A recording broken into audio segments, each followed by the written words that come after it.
Happy Sunday, everybody. I don't know about you where you are, but it is an absolutely beautiful day here in the New York area. It's sunny. According to my Apple Watch, it's 57 degrees. Fahrenheit, of course. Jeff, how are the levels, man? Ooh, you just got back from a bike ride. Excellent. Levels are great as ever. Thank you.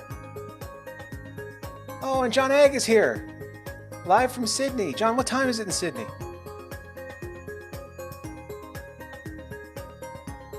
6 a.m. God bless you, brother. All right, thank you. It's appreciated. Michael is here and Quinn. I see Valentine. Greetings from Kiev. Nice to see you, my friend. Oh, and it's great to see the names rolling in. This is going to be a great one. I'm super excited for today. Tim Farrell is going to be here. I mean, he's technically here, but he's going to be here. This is super exciting. I've been waiting for this. Oh, man. Well, if everybody could... oh, wait a minute. I don't want to talk over the dramatic ending of the inspirational music. Oh, we have 20 seconds left. If I could just remind you all to set your chat to all panelists and attendees. I'm going to attempt to do a dissolve to myself in time with the music. Thoughts and prayers, ladies and gentlemen. Thoughts and prayers. Hey! How's it going, everybody? Rohan! Oh, my goodness, man. Namaste, my friend. 12:30 in the morning. Thank you so much for tuning in. Oh, it's great. It's just so great to see everybody here and to see so many of you sign up for today. And it's just, I look forward to this all week. This is my favorite part of the week is Sunday and doing Logic Live. Hello, everybody. Welcome to another exciting episode of Logic Live. My name is Andy. It is Sunday. It is the 13th of December. And welcome to what we are calling episode 36 of Logic Live. Here I have a still, episode 36, which is Tips and Schtick with Tim Farrell. Again, super excited. And I just want to thank, before we start the show, I just want to thank everybody who's tuned in every week, for 36 weeks. I mean, it's been a little bit more because we had some weeks off, but 36 weeks, man. I can't believe it. And, next week when we do our little holiday celebration, it's going to be a little bit of a year in review too. We're going to look back at this kind of whole crazy Logic Live thing and how it started and some of the great things and the highlights that have happened along the way. I mean, they've all been highlights, but again, none of this would have been possible without all of you. And thank you very much for all your support and the great comments and the great feedback and for tuning in. So let's get rolling, shall we? Okay. First of all, Logic Live is brought to you this week, as always, by our friends at Synesys.io. Solutions development, integration, and supporting flame artists since 1997. As I've said before, these guys have been my reseller for 15 years. We could not do what we do without them. I think we're doing a major SAN upgrade over the holiday break. So I want to thank them for being available for that. And I just want to thank them for supporting not just Logic Live, but the whole Flame community, by sponsoring user groups over the years and the NAB Logic parties.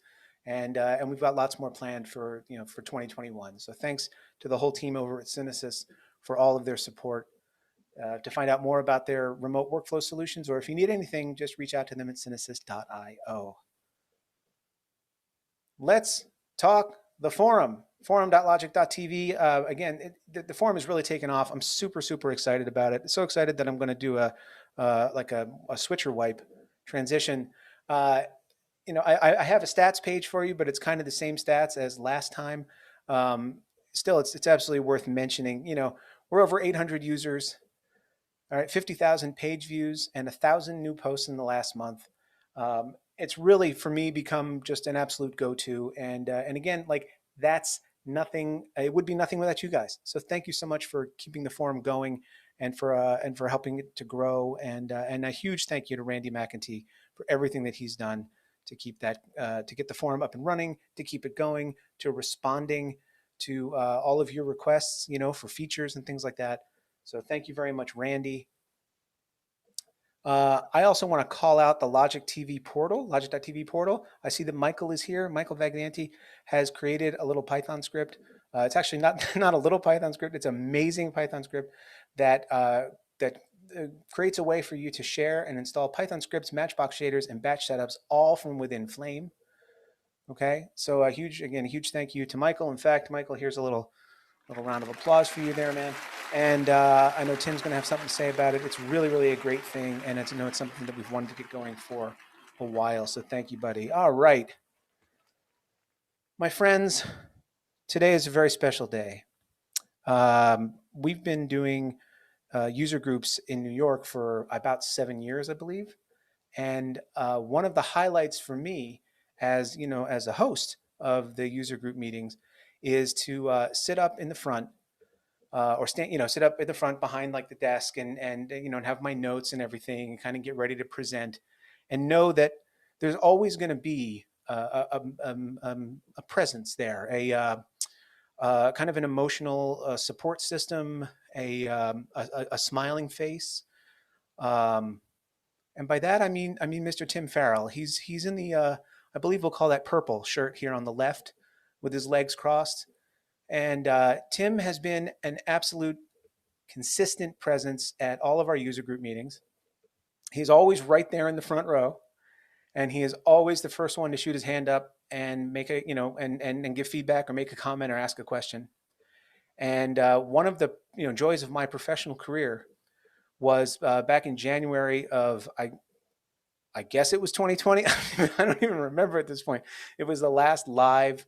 Yes, it was January of 2020, the last live New York user group that we did. Tim actually got up and presented for us, and it was amazing. He was funny. He was, of course, brilliant, and he did what he does best, and that is for the community. I mean, and that is he shared his knowledge. He showed off some of his tips and tricks that he's built over the years, as he's always done, and shared them with us. And I couldn't be happier that he's going to join us today.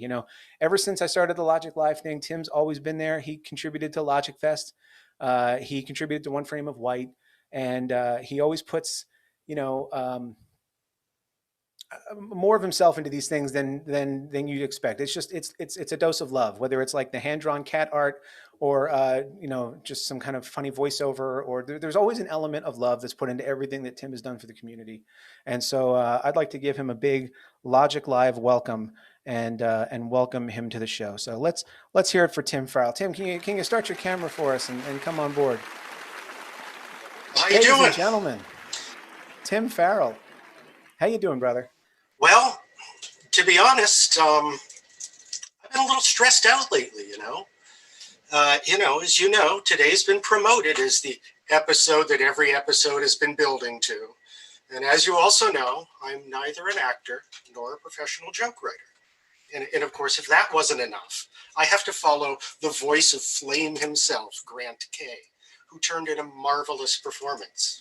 So after last week's episode, I realized that I really needed to step up my game.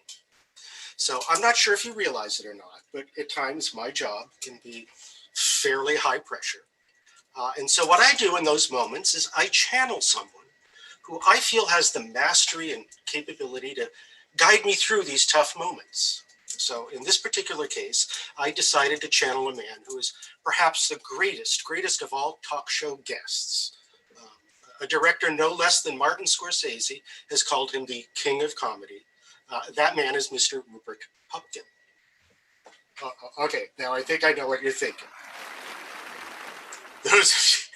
I need that, thank you. Those of you familiar with Rupert's method know that he was known to practice with a full-size cutout of the host. And so if you're thinking maybe you've telegraphed my joke and I'm going to pull out a full-size cutout of Andy, you're wrong. That would be really, really crazy. For one thing, Joanne and I live in a Manhattan apartment. Space is at a premium. If I bring home one of those big 48 roll packs of toilet paper, that's like taking on a roommate. So, nothing so crazy what I do is a life-size cutout of Andy. I do, however, have this very small cutout of Andy. Can we zoom in on this, folks? Can we get a good look at this? There we go. I have this small cutout of Andy. What I can do is I can put it up here like this. And then, I can converse back and forth and stuff with it. Oh, Andy, you flatter me, please. And so thank you to Mr. Rupert Pupkin and in my Andy cutout, I now feel I have the confidence to finish out this hour. Thank you. As Jeff in the chat says, just the resemblance is uncatty.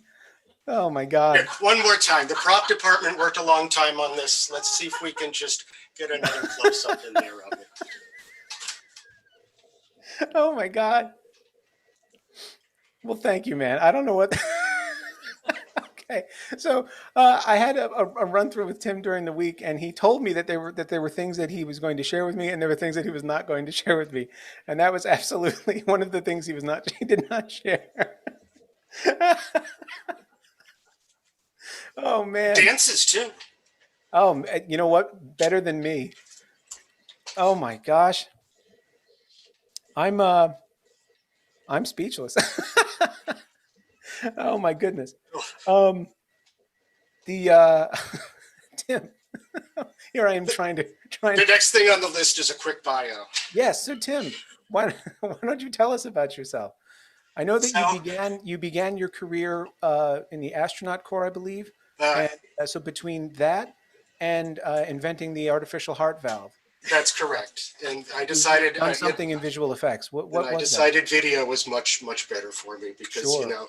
Well, this way nobody dies when I screw up. So I am finishing up my 40th year in the business.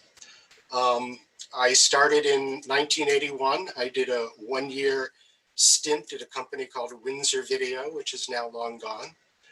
Moved on to a mega shop, which was one of the most popular shops of the 60s, 70s, and 80s in New York. It was called Teletronics. 7 stories of edit rooms and color rooms and sound rooms and the whole bit. It was at Teletronics that I really cut my chops as an editor. And then I moved on to another huge company. It was a giant in the business throughout the 80s and early 90s called Post Perfect. And I spent 15 years there. I went from being a senior editor to the senior flame artist. And then, so my first 20 years were spent in mega facilities, and great experience. I would not deny anybody the chance to do that. And then I went on to a smaller shop. I went on to version 2 editorial for about 6 years, sort of ventured out freelance for about another 10 after that. And then I found as a freelancer, I was starting to spend a tremendous amount of time at a company called Lost Planet. And so about 3 years ago, I just signed on to Lost Planet full time, and that's where I've been ever since. Most of my work, certainly for the last 20 years, has been commercials. I've done a few other things, but I'm mostly television commercials. I have a 30-second attention span. And that's going to bring us to my first tip here. And stand by while I call it up so I know what I'm supposed to talk about. That's okay. Now, I have music for you. Oh, perfect. Here comes the first tip from Tim Farrell, ladies and gentlemen, live from New York City. So I'm going to tell you, as with all of today's tricks and tips, none of these are particularly complex or amazing. My job involves constantly being ready for no matter what they might throw at me. And so I keep a collection of the basics always at hand. And that's pretty much what I'm going to share with you today. And the first of these is some tips about making Hermite Interpolation work for you. So I'm going to switch over to my screen. And I'm going to make sure I'm using the correct mouse because I have so many mice and things here. They seem to be there. It seems poetic for someone who's such a cat fan, you know? Yes. And so... All right. Yeah, well, that's a good question one. In the chat of if dude, anybody wants to see how long the delay is between what Tim is hearing and what Joanne is hearing. That just answered that right there. Yes, you can see Joanne in the background. Yeah, my biggest fan back there. So anyway, we have here, first of all, historically in Flame, we've had 3 types of interpolation. There's linear, Hermite, and constant. And then in later years, they added Bezier and natural, which is something very similar to Hermite. Most of you probably know Beziers from a lot of other applications. I personally find them more complex than I need ever need to use. Again, my animation, I fly in a hunk of type, it lands, I fly it out again. So I do almost all my nonlinear animating with Beziers. With Hermites. So we have here an S-curve. It doesn't matter what the values are for what we're going to show you. It happens to be in the X position, or excuse me, the position X, because everybody wonders what I'm saying when I say the X position. What X position? Yeah, the position X, and it's in pixels, but it could be percentage. It could be luminance values from 0 to 255. It could be in qubits for all we really care right now. Ooh. In fact, I've always wished there was a software that, besides inches and millimeters, you could do something like qubits. It would be interesting. If you wanted to do Noah's Ark and you wanted to be accurate and authentic, you do it in qubits, right? Absolutely. So and we could set the time, like the duration, to like 40 days and 40 nights. Also. There you go. By the way, I have a funny qubit story. You got to remind me when I'm done with this Hermites to tell you the qubits, because I'll forget. But so what do we have here? When you grab on this little handle, this stuff flies around massively. It seems very uncontrollable. And also, there's a little set of numbers down there in the lower left in parentheses. Those numbers are the slope of the line, depending on where you have that handle.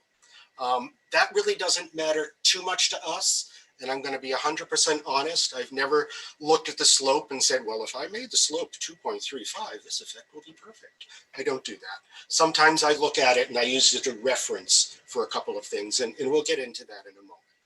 But how do we make this handle not be so crazy?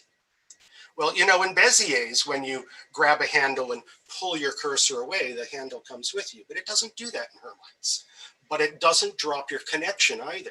So now you see I'm making large moves with my cursor, and I'm now moving that handle very slowly. I can move through the slope 1/10 of a unit at a time. So that's how we get precision out of the handle. So what might we want to do with that? Normally, when I fly something in from off screen, I want it to come in at least in a linear fashion. I don't want it to look like the element was just sitting off screen waiting for its cue, like some actor or something, and then it steps in and starts running. No, I want it running in. And so normally I might at least set this to linear. And to do that, I would grab the handle and I'd bring my cursor out to the second frame, leave and place it there, and then let go. And now I know that handle is making a linear motion in, which is going to change as it hits the subsequent keyframes. Normally what I do, though, is I actually would just do this, make it look nice and smooth, and that's what we want.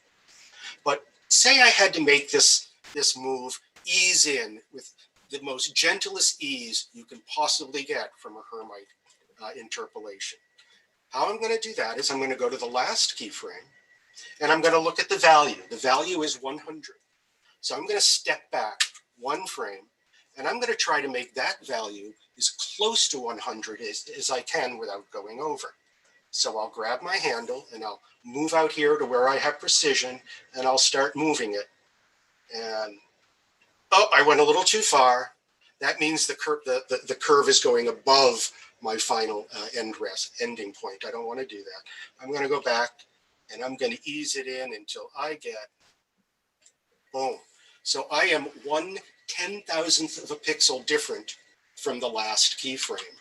And so that's going to be about as gentle of an ease as you're ever going to get with Hermites. Let's see something else we can do with that, manipulating these handles.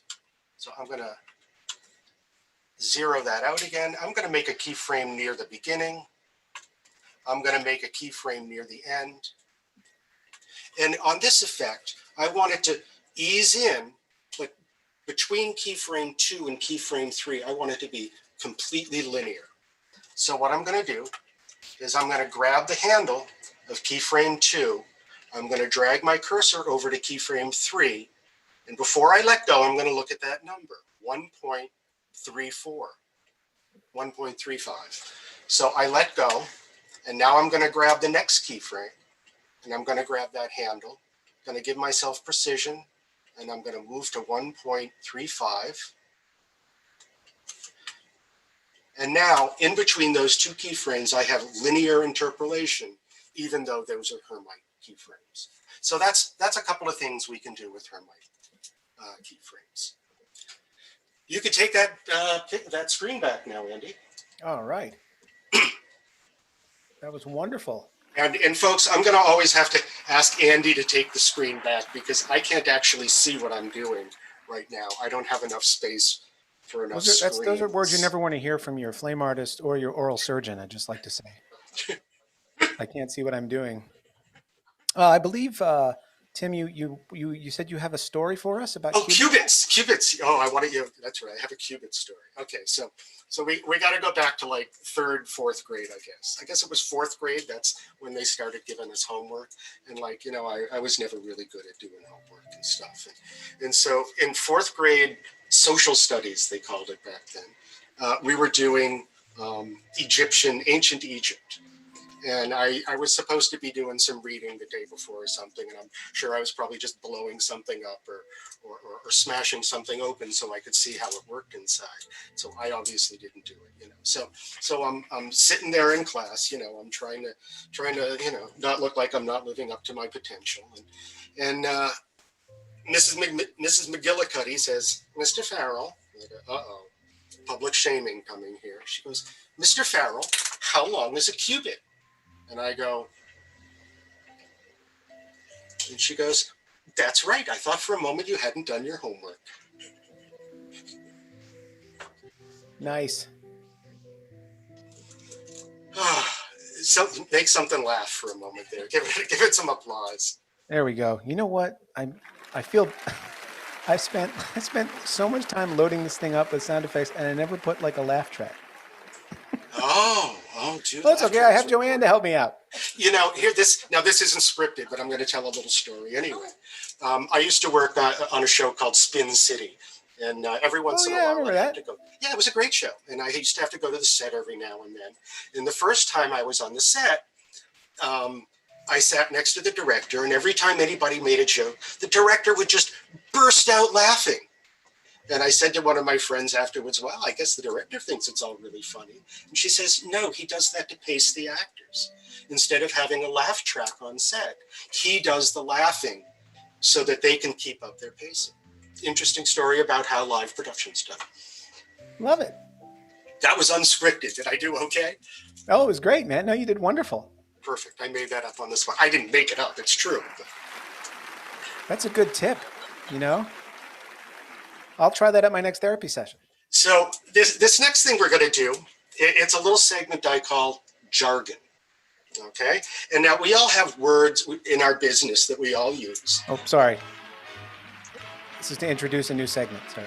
There we go. We now have a jargon segment with Tim. Oh, it faded out. Okay, yeah. Go ahead, Tim. I'm sorry.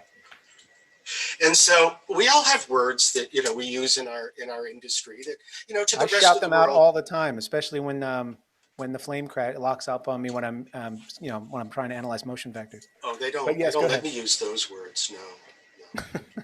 I mean, I do it anyway, and then, you know, I have that stern talking to later, you know, well, you know, you're really supposed to watch it.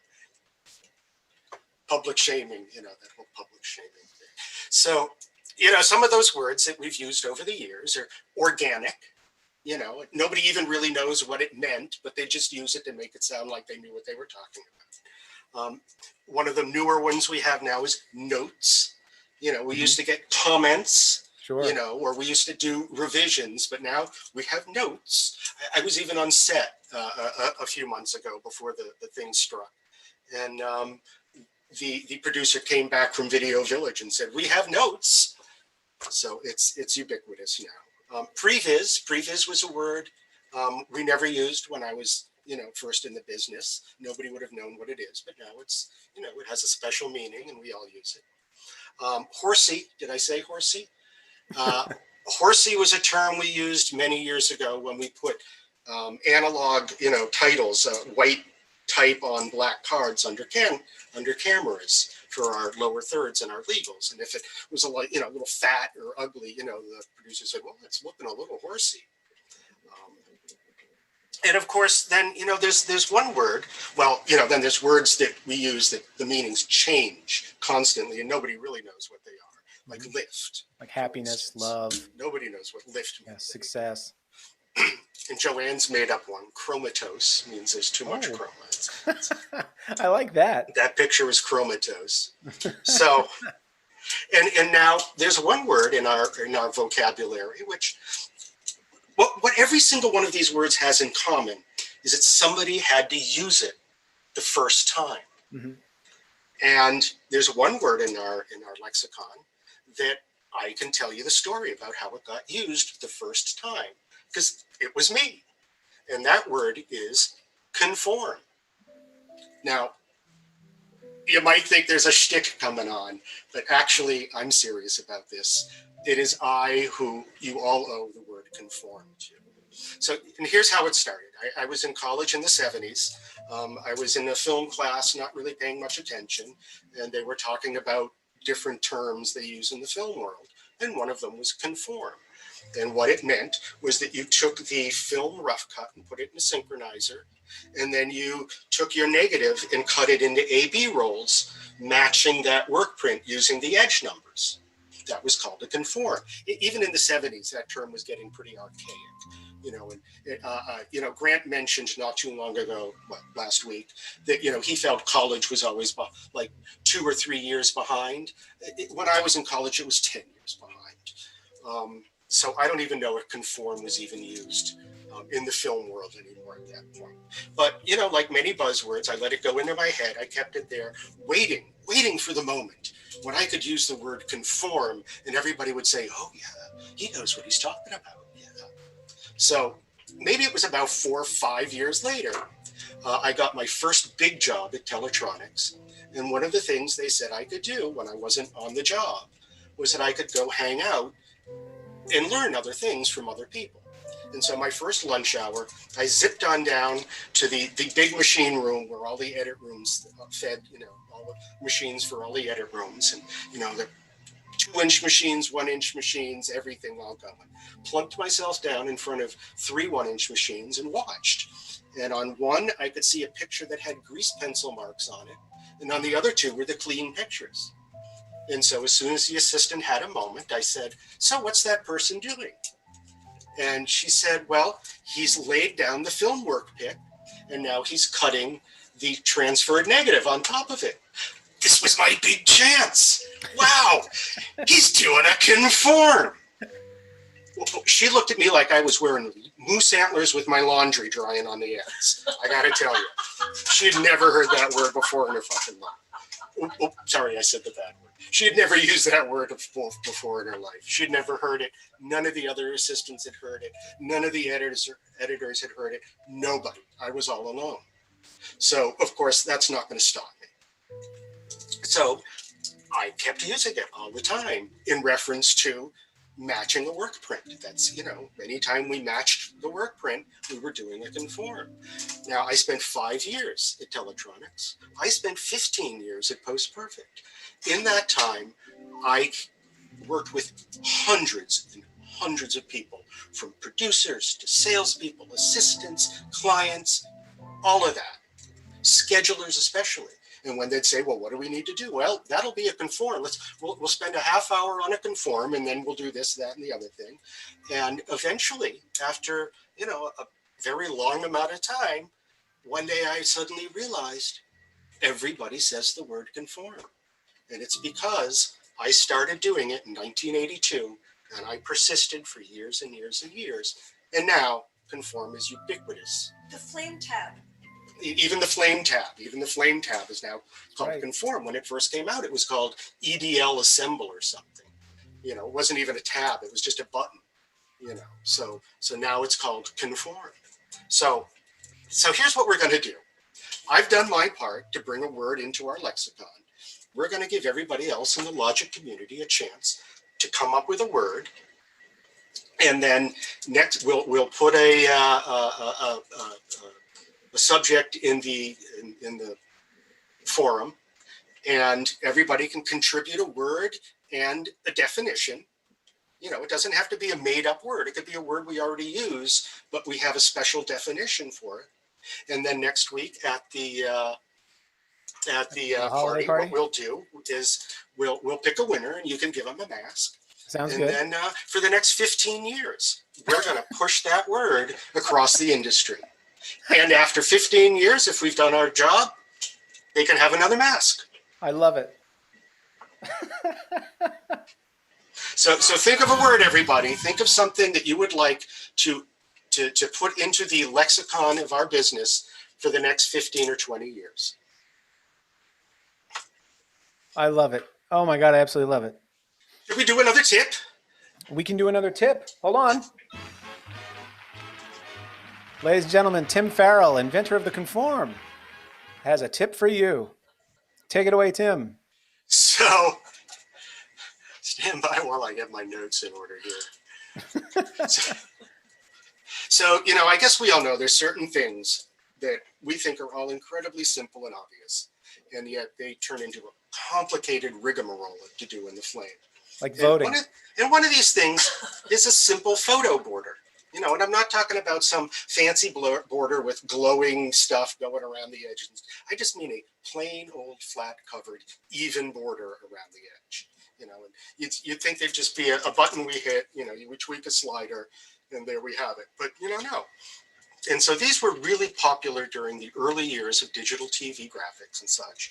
And there were dedicated controls for them on everything from the ADO to the vital switcher. You know, oh, border, boom, press the button, you get a border. You know, and I'm sure by the end of this presentation, someone's going to point me to a Matchbox or a plugin that I don't know about. But let me start a stopwatch.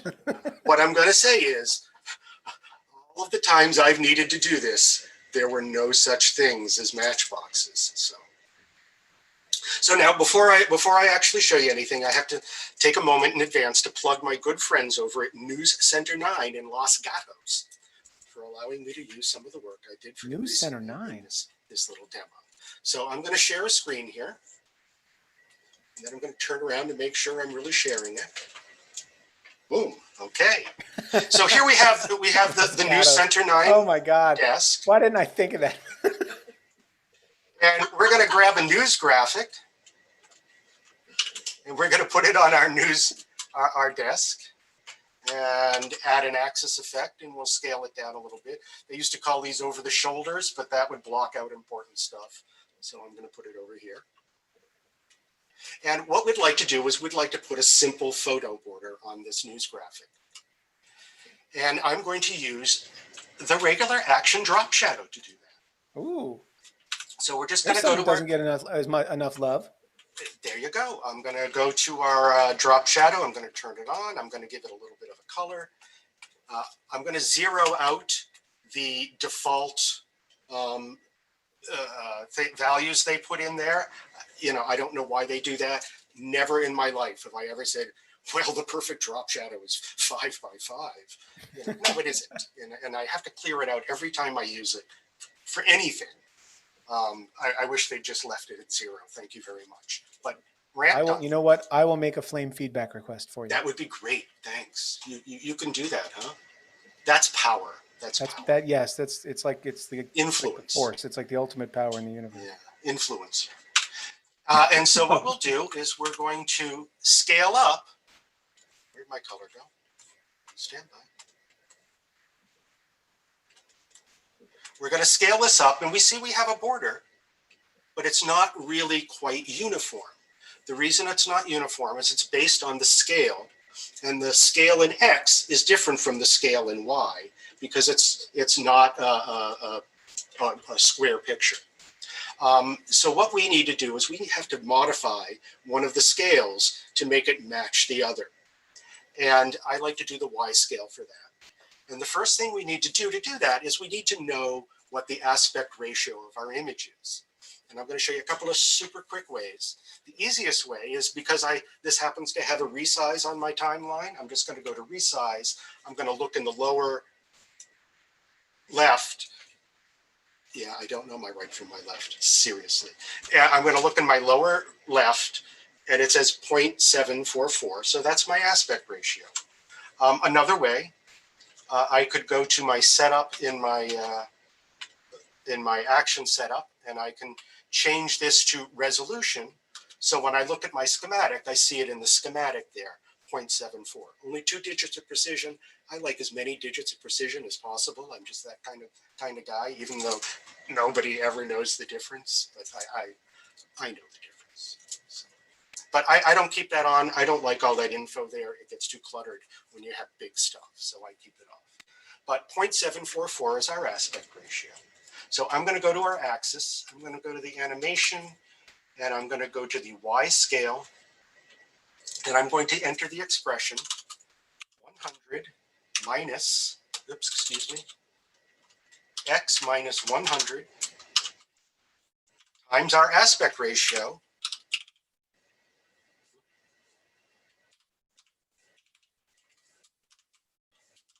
plus 100.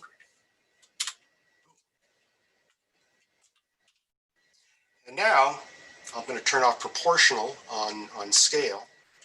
And now our border is even all the way around. Thank you. So, it's my philosophy that why ever do something so simple when you can make it really complicated?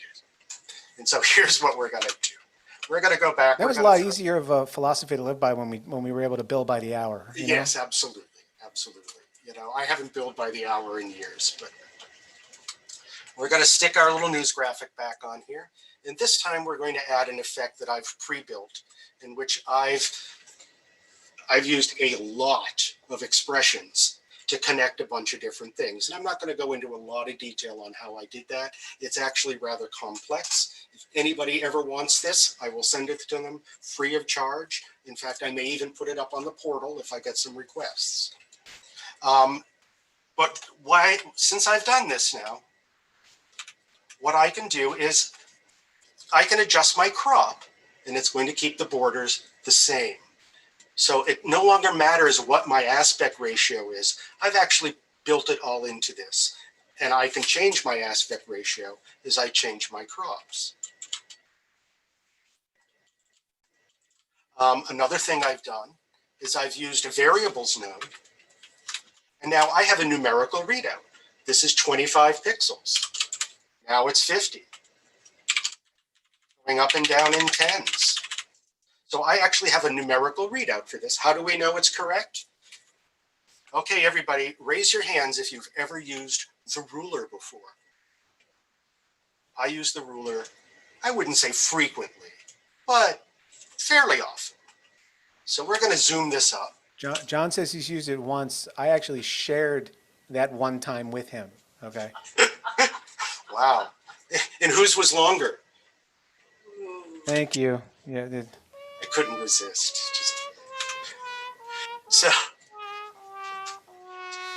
So we can see that my border is actually 30 pixels, 20 pixels. No matter what I put in there, it's correct. And another thing, if I change the overall scale of my image,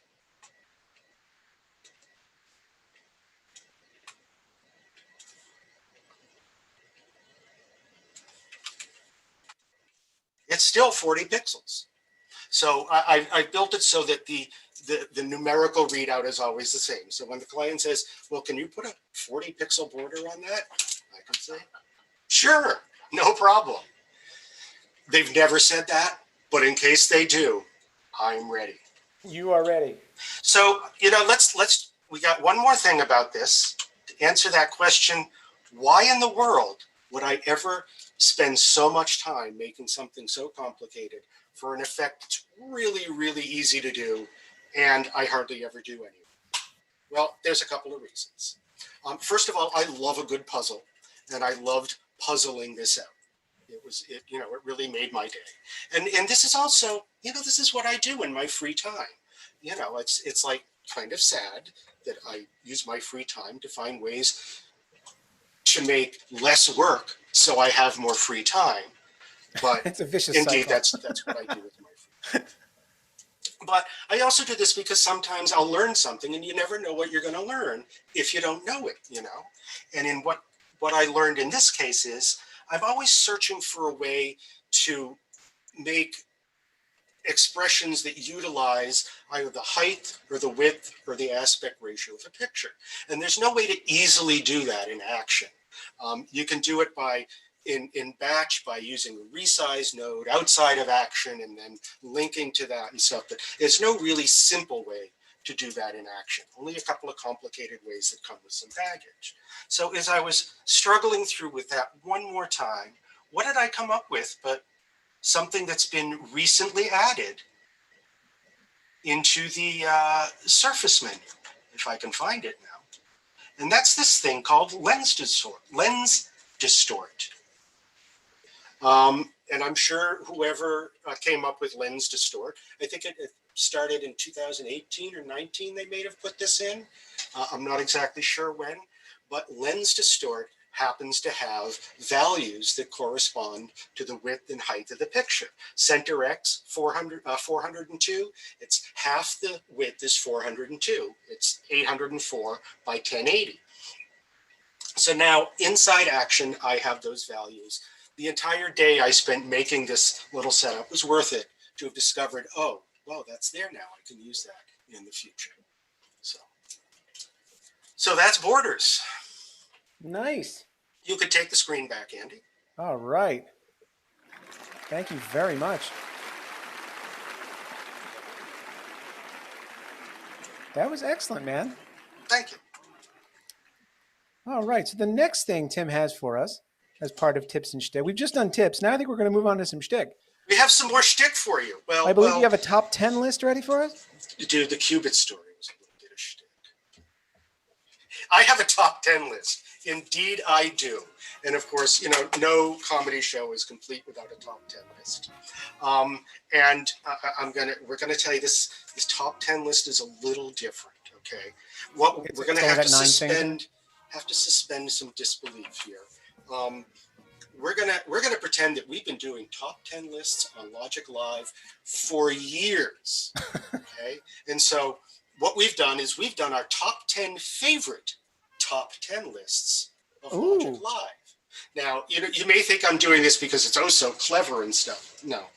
The reason I'm doing this is if I just chose one top 10 list, I'd have to come up with 10 funny answers. Right. I don't write comedy, I'm sorry. I could not come up with 10 funny answers for a single subject. So what I've done is, this is in keeping with the spirit of our pandemic-ravaged gig economy. What I'll do that's always a good source for comedy. Yes, it's always a good source for comedy. I'm going to give out just the setup, and then you at home, you can make up your own punchlines. So what this does, of course, is it relieves me from the burden of having to come up with 10 funny punchlines. And if the jokes you make up aren't funny, it's not my problem. So it's a win-win for me. Oh, nice. Thank you. Nice. That was good. Did you just come up with that? Multitasking. Wow. So I'm going to take back the screen here. Go for it.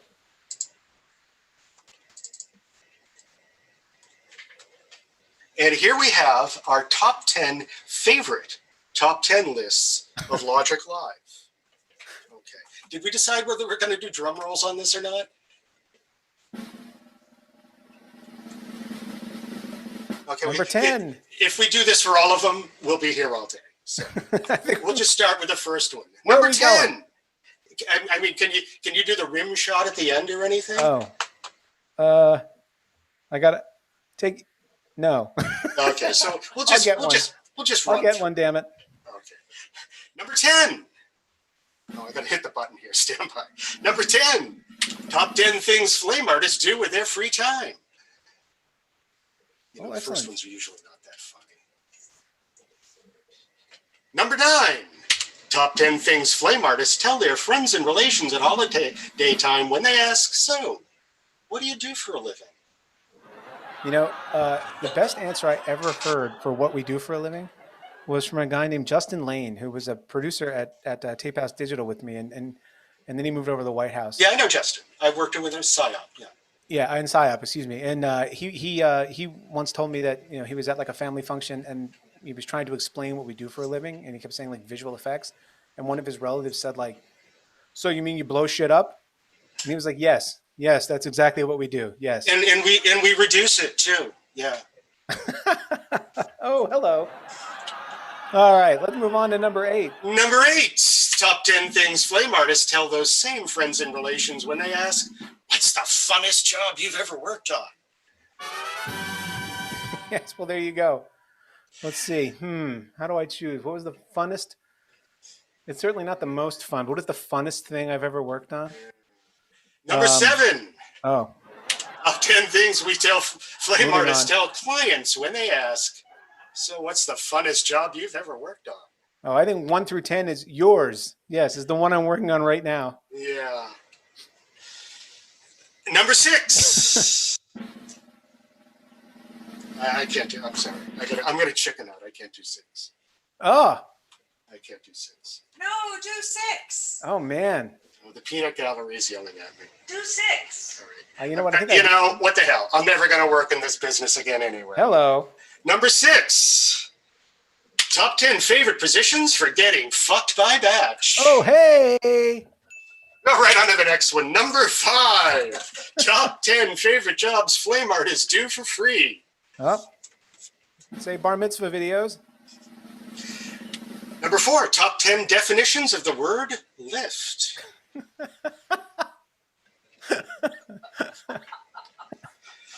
Number 3. Top 10 I have to favorite say- I have to say models that- and that's my athletes. favorite. That's my favorite 4-letter word in all of Go back flamedom. before anybody Yes, reads is that. lift. Yeah, All my right, I talked favorite over you. Yes, 4-letter let's move word. on. Number We're going to 3. see tomorrow. Sorry, where am I? Number 3. Number 3. Top 10 favorite models and athletes for flame artists to make roto mats of. Wow. Yes. We love doing that sometimes. Number 2. Top 10 cities with better bagels in Montreal. I don't know that there are 10. I can think of one. Yeah, well, you know. I'm told I'm not supposed to make the next comment. So. Uh-oh, really? Here we go. Hold on. No, I'm not going to make it. But, you know, in Montreal, they like Yes. anything that resembles a hockey puck. Ah. Number 1. Top 10 favorite animals for flame artists to remove the genitalia from. Oh, yes.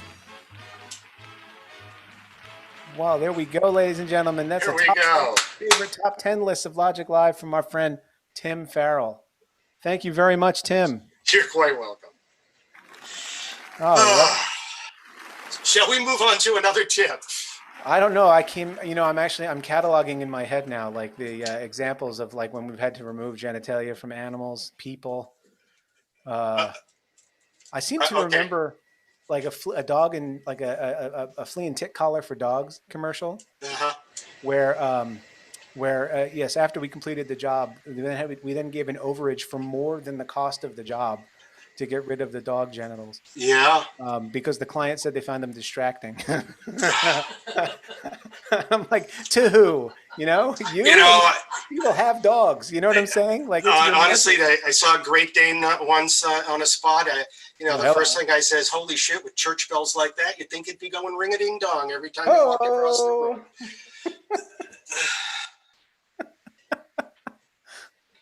Oh my God.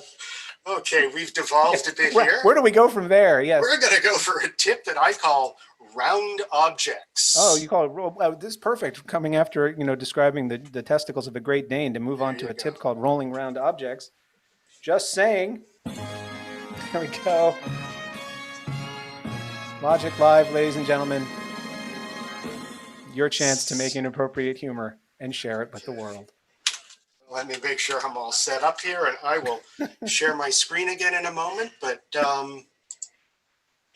so one of the tasks I've always had to do many times in my career is make an object roll across the screen and make it look like the relationship of the spin to the distance traveled is correct. You know, you don't want to make it look like it's slipping or sliding or anything.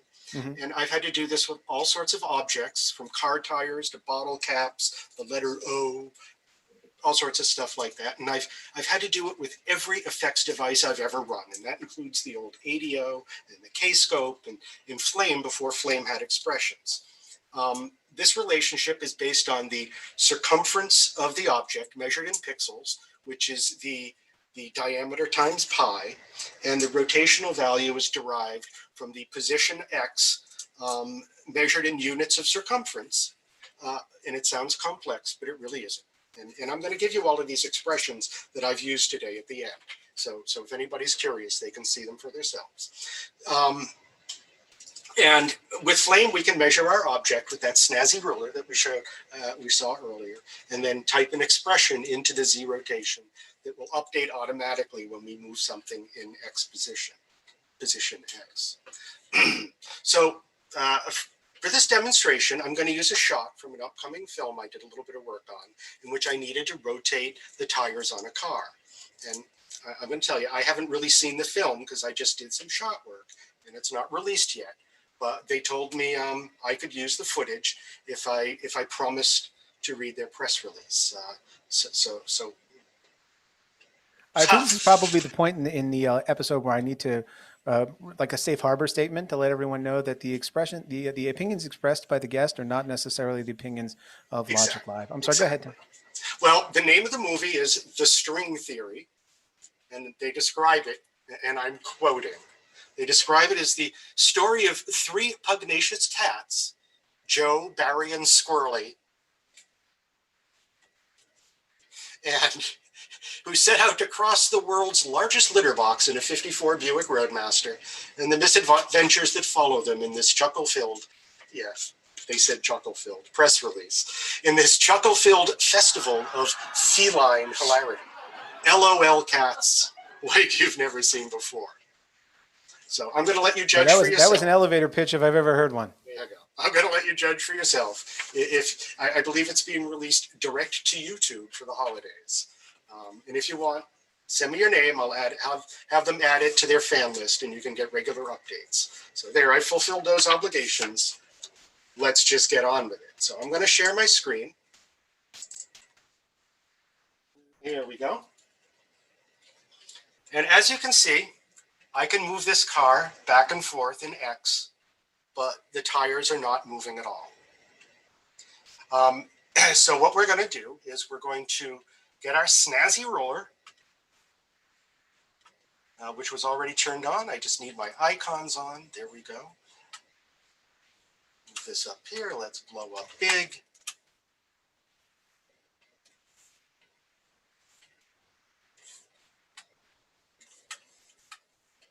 So we can see that this tire is, oh, sorry, I got the wrong end of the ruler there.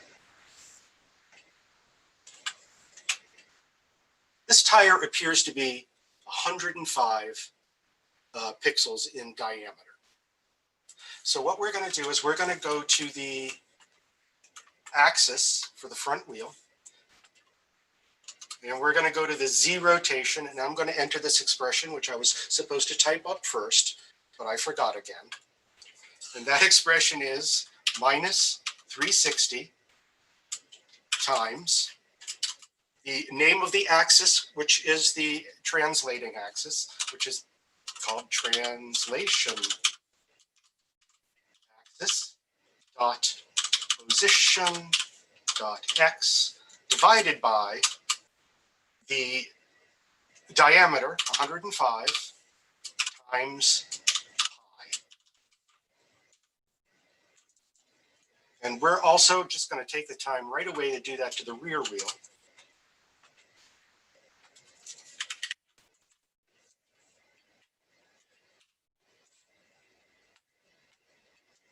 Oops. And let's turn off our icons.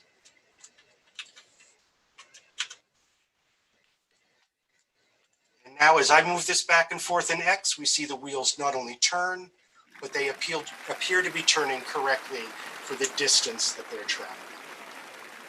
No spinning or anything like that. Now, I did this.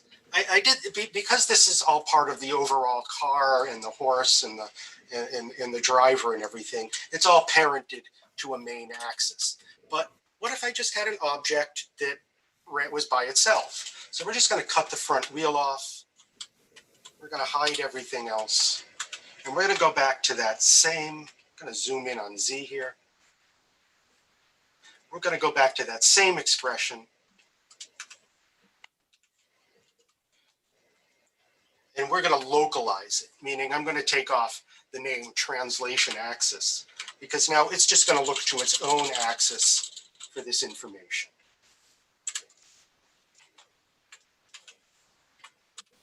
And now as I move the wheel back and forth, it spins as if it belongs, as if it's correct. And I can zoom that, I can bring that back in Z space.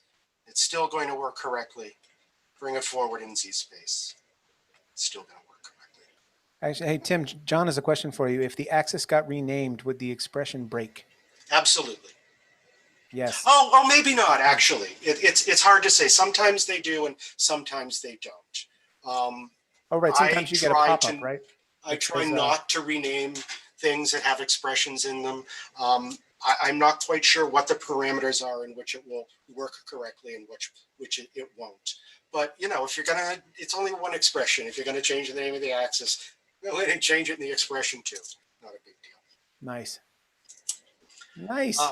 So before we wrap this up, before I give my screen back, I'm going to throw up the title card for the wheel. That is the expression. Notice that only what's in dark green is the expression. The what's been backed by red is just the axis that it goes in. Excellent. Everybody grab... Anybody who wants to do a frame grab, that's your moment there. Exactly. And we'll quickly do this both with our variable stabilizer. This shows you all of the... Oh, sorry, I haven't done that one yet.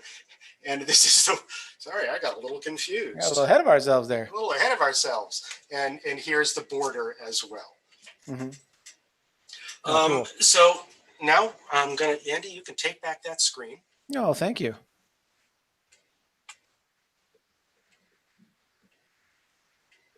All right. Okay. And what we're going to do is we're going to play a game. Hey! And this is a game people can join in with at home. And I think, can we bring somebody on to play this with us? Of course. Do we have a volunteer? Do we have a volunteer from the audience? Oh, now, Charles they don't have to come in by camera, because this is a ripoff of the NPR radio show called Wait, Wait, Don't Tell Me. If they'd like to come on camera, that's great, but it's not necessary. Charles, do you want to come on camera? This is where we find out if Charles has done his makeup yet this morning. Okay, all right. All right. Hi, Charles. Let's see. Hello. Hello, Charles. How are you? Hey. I'd like to turn my camera on. Oh, that's entirely up to you. Oh, well, this zooming business, I don't know so much. Yeah, I'm a little new to it myself. Here we go. Charles and Quinn, ladies and gentlemen. So Charles, what this game is, it's called Wait, Wait, Don't Tell Me. And what I'm going to do is I'm going to tell 3 stories. And with each story, we're going to give 3 possible answers of what the client said. Only one of them will be what the client actually said. All right. And what you're going to have to do is try to guess what the client said. And if you guess all 3 stories, I believe Andy is going to give you a mask. Yep. Or in your case, Charles, a Logik Live phone charger. Oh, excellent. Wow. That's great.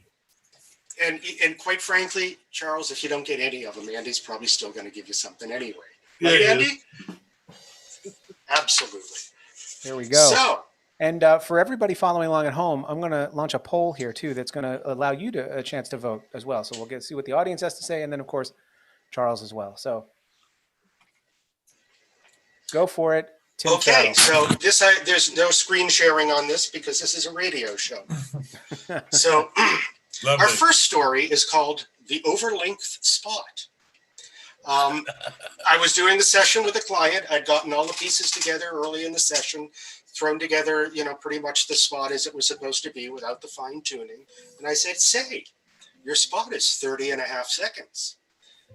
You can't, the TV stations won't play a 30.5 second spot. It has to be 30.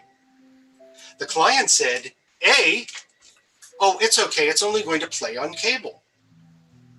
B, well, they wouldn't just cut it off, would they? Or C, oh, just run it through the lexicon. Oh. So I'm going to give everybody a chance to throw in your answers, and I'm going to give you a little. For those of you who may not know what the lexicon is, I'll give you a little history lesson. Many years ago, when we used to do time shifting of either video or film, and it had an audio track, we would have to put the audio track through a device called the lexicon. It was a pitch corrector. And because the lexicon was a device we normally didn't include in a session, it went extra on people's bills. And clients seemed to think after a while that whenever we changed the speed of anything, whether it had sound on it or not, we put it through the lexicon. So that's the joke in that particular answer. So Charles, do you have an answer for us? Oh, of course, it was lexicon, C. In fact, I've spent many of hours working for people to go, oh yeah, just lexicon it down. It's no, you want to go the other way?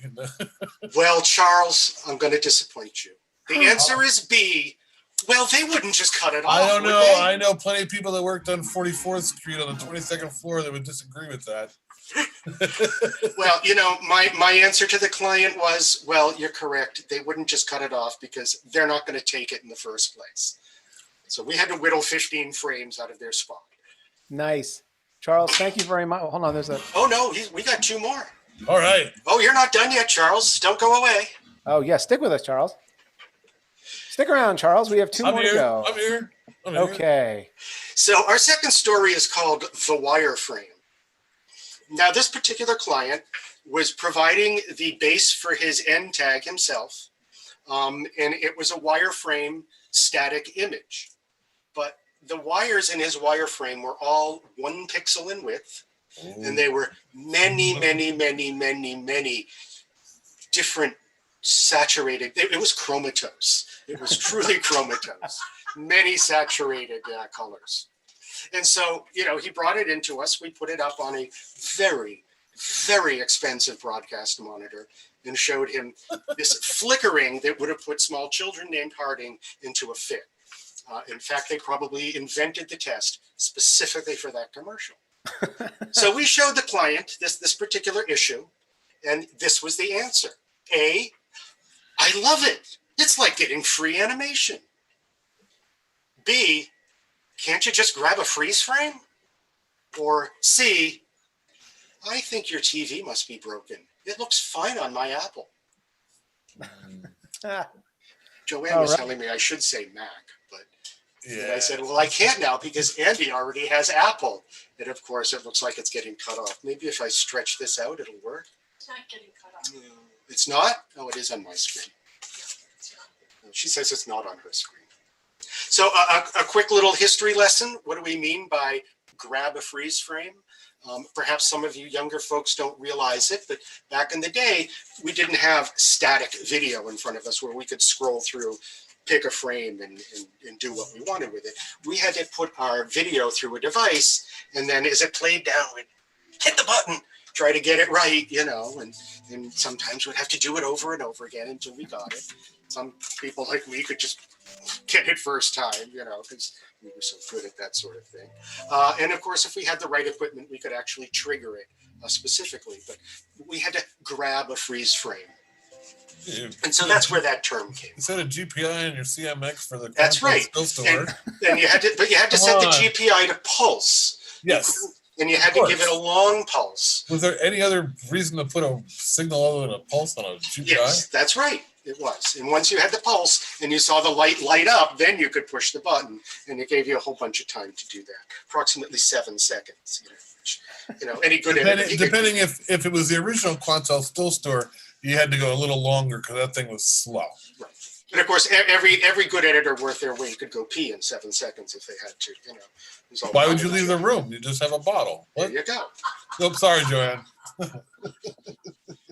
Oh, she I'm going to thought make that sure to was have. tremendously fun. I'm going to have. I have to give a presentation to my old high school for career day about working in post production. So I think I'm going to have you two on to help inspire the next generation. Oh no, yeah. All right. So the answer. What's your answer, Charles? Oh, what was B was? Can we grab a still frame? Because Sadly, Charles, no. The answer was, I love it. It's like getting free animation. oh. oh man. On to story number 3. I call this story The Big Game. So picture this. It was NBA All-Star Weekend. I believe the big game that year was in Cleveland. This was in the late 80s. And it was a Friday night, and we were all asked to stay around very late for someone who was flying in from Cleveland. He'd shot a pro bono or something, or a PSA of some sort, and it was of historical proportions because it had all of the great basketball players of the time, all in the same room, all at the same time, joking with another. There was Jordan, there was Barkley, there was Magic Johnson, there was Larry Bird, there was Patrick Ewing, all of them together. And they were very, very excited about this PSA. We were actually going to have it all put together all in one night and get it up for the big game. And so the man rushes in and he hands our colorist the negative and he walks into the back room and he comes out a few moments later with the film. He's going like this. He says, this doesn't look like negative. The client says, A, but we don't need negative. It's reversal film. B, oh, I hope they didn't put it through the X-ray machine at the airport. Oh my God. Or C, oh my God, I was supposed to go to the lab. Oh my God. We all know what the answer is there. That's C. God. That should be the lab. Well, now, I didn't have a chance to give a history lesson on what reversal film is. Apparently, there's 13% of the audience knows what it is. Reversal film. I still have some in my fridge. Yeah. So I have some in my freezer at work, actually. 8mm. Does anybody want ancient 8mm? Super?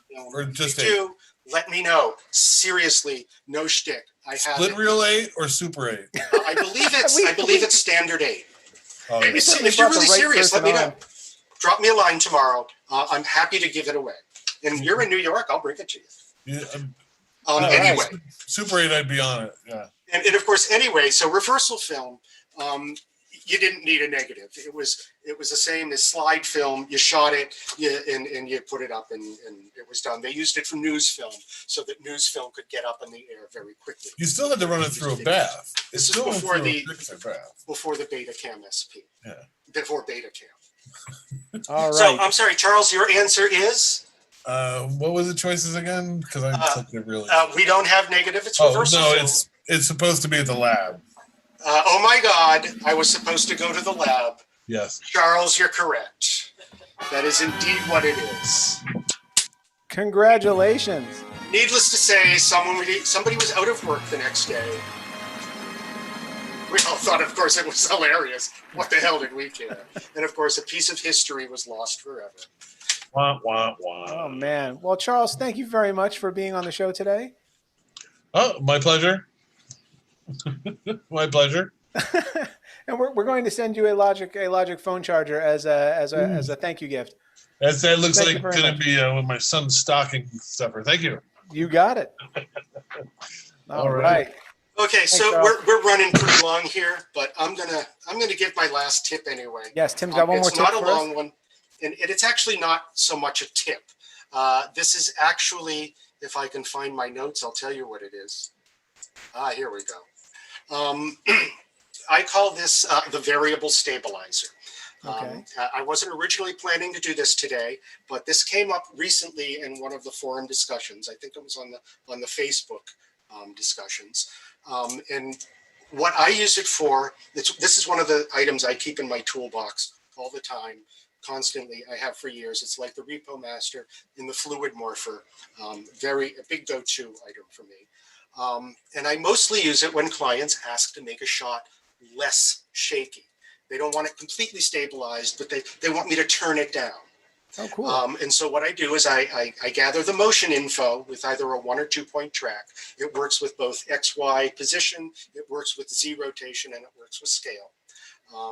And then I dial that information into the stabilizer to taste, however the client likes it. Before we start, I need to thank my client, the fabulous Randy Tom's Snack Company, for allowing me to use their footage from an upcoming holiday campaign we're doing.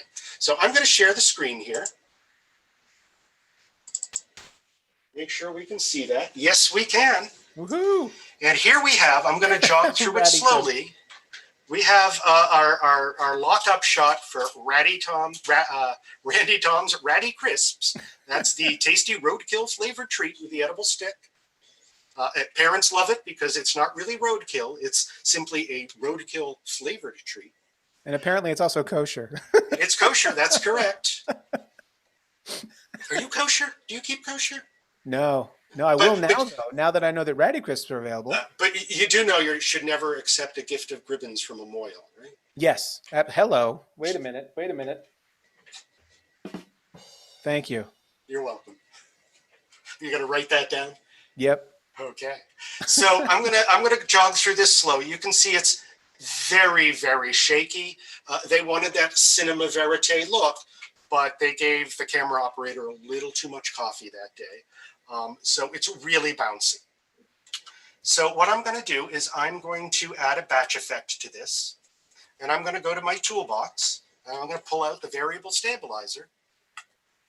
And I'm going to extract that first layer. I'm going to plug my image into it. And I'm just noticing that the action is a different resolution from my BFX. So I'm just going to do that and cut it off again. And there, I've made my action the same. Not that it really would have mattered, but I like to keep things neat and tidy, you know. And you'll notice we have two axes in this action setup. One I call the tracker, and that's where I gather the information. And one is the stabilizer.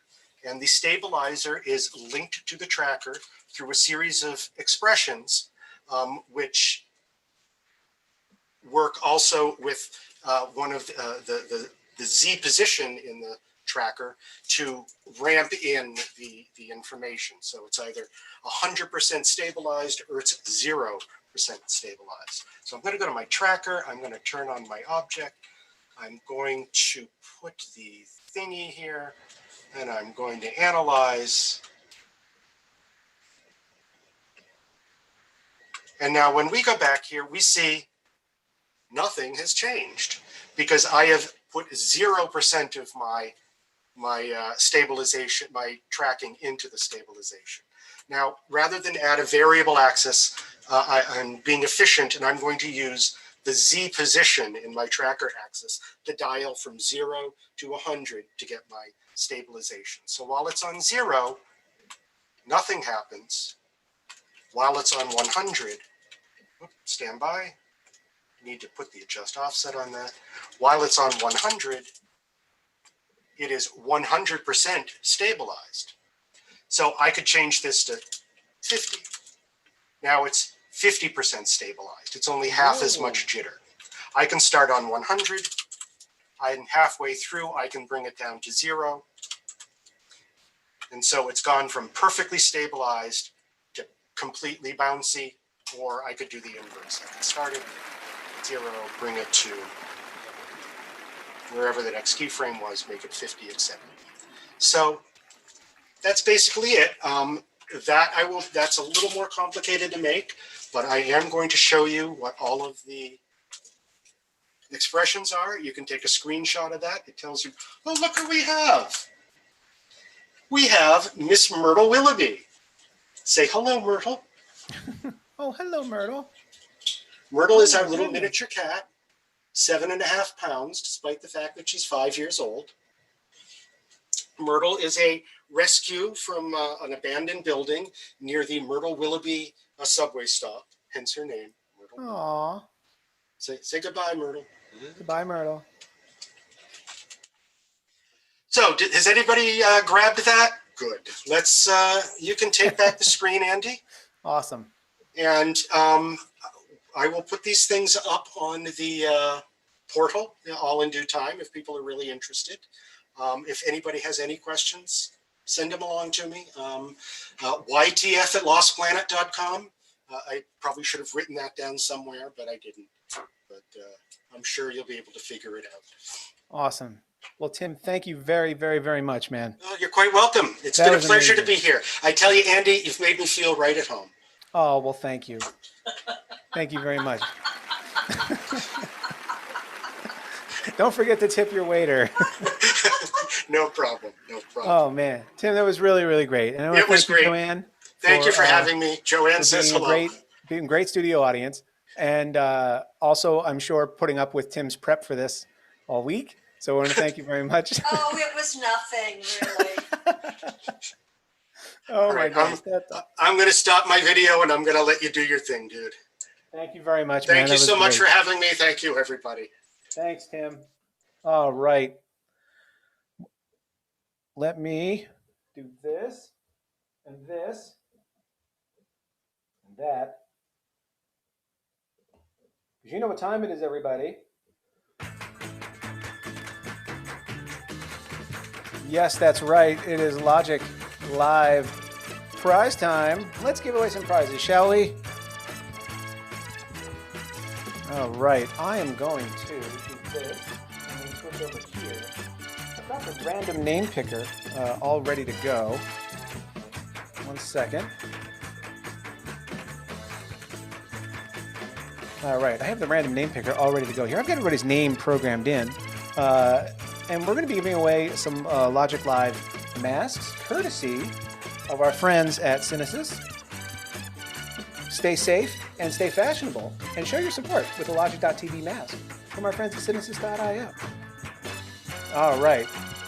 And apparently Verizon is sponsoring the random name picker, but, you know, good for them. All right, here we go. 5G, it's going to change the world. Okay, here we go.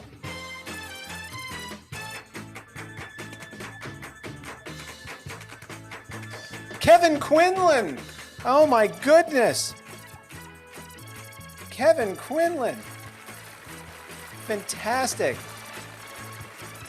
You know, funny story, true story actually. I was getting on the road with my family. This is like several years ago, back when we still went places. And there's a gas station near my house, and we stopped there, you know, to get gas to go ahead on the road trip. And I'm walking into the little convenience store there, and I see Kevin Quinlan, who's like 6.5 feet tall. He's got a ponytail that goes halfway down his back, and just like, you know, just a presence, right? And so I go, Kevin, and right there in the middle of the parking lot of the mobile station in Peekskill by the Ansville Circle, I embrace, a big manly embrace, Kevin Quinlan.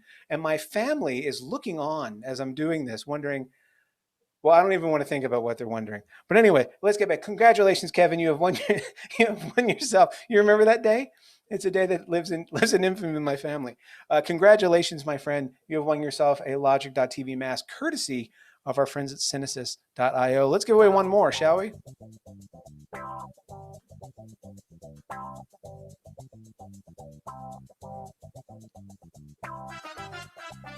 Michael Dwass, are you still here? Yes, you are. Congratulations, man. Congratulations, Michael. That's fantastic. Nice. Congratulations. I will get your mailing address after the show. And let's close this baby out, shall we? Again, thank you very much to Tim for being a part of Logik Live. And let me switch back over to the presentation here. Yada-dee. All right. Coming up next week on Logik Live, we are going to have our first ever Logik Live holiday celebration. It's going to be like a year in review. We're going to look back on some of the great presentations that we've had, and really just kind of relive the incredible year that we've had here. And again, I invite as many people as possible to join in. It's going to be a meeting format. In fact, I'm going to put the link in the chat. So it's going to be a meeting format instead of a webinar. If you were on the summer show, it's going to be similar to that, and that, you know, everybody will be able to talk. We'll split everybody up into breakout groups. And let me just paste this in the chat real quick. And I think it's just going to be a really nice way to reflect and thank everybody for the wonderful year that we've had here at Logik Live. If you haven't already, please sign up for the forum and definitely check out the portal that Michael has set up. And please, you now owe it to yourself and to the community to absolutely bombard Tim Farrell with requests to put all of his stuff up on the portal. This episode of Logik Live, just like all the ones, will be up on Logik.tv, where you can find a bunch of other great Flame content. The Logik podcast, we had a great couple of podcast episodes. And last week, I put up the interview with Grant. Before that, it was the interview I did with Bilali Mack, which was fantastic. I've gotten a lot of great feedback on that, so please go ahead and check that out. I have 2 more that I'm going to put up for throughout the remainder of December, and they're the audio feeds from the Logik Live episodes that I did with Fred Warren and with Amanda Elliott. So look for those. And if you haven't already, you can subscribe to the Logik podcast in any of these fine podcasting applications or your podcatching app of choice. And please subscribe to the YouTube channel if you have not. And thank you, as always, to our friends at Synesys for sponsoring Logik Live. Solutions, development, integration, and support. Supporting Flame artists since 1997. I believe Steve Strong is here from Synesys. I see him. Yes, I see him. Actually, if I look north, I can see him waving from Canada. So thank you very much, Steve.